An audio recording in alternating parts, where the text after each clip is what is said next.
Our world is an uncertain place where risks lie around every turn.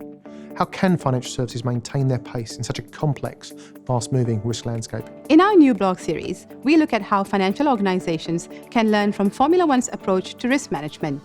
Why? Because over the decades, Formula One has successfully shifted its ways of thinking and working to find the sweet spot between making money and managing risk. The sport has done this in a highly regulated environment where budgets are tightly fixed. But while financial organisations also operate under similar conditions, many are lagging behind when it comes to risk management. They are still segmenting, managing and owning risks within separate teams.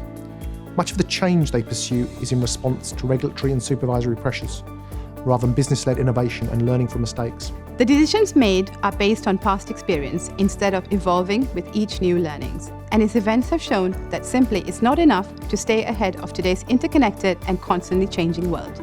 So what can financial organisations do to steer a safe course through the challenges that lie ahead? It all starts with a resilient risk framework.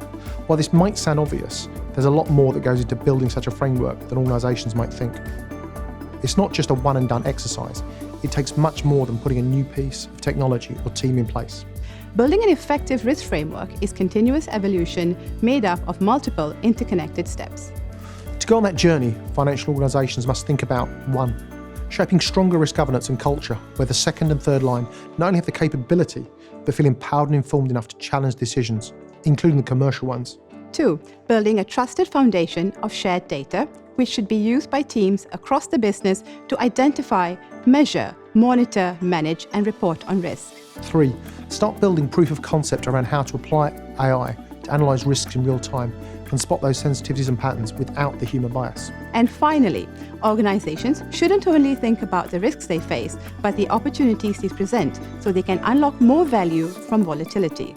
Our blogs dig deeper into these questions. They reveal how financial services can revamp risk management to run more like a Formula One team, embracing collaboration, constant learning, shared data and sophisticated tooling to keep the business better protected from existential risks and on the right side of regulation and in the fast lane to commercial success. Because uncertainty isn't going away. Businesses are always going to have to navigate new threats, disruption, and shocks. By evolving your risk management framework, you can go the distance ensuring your business is ready to outmaneuver uncertainty.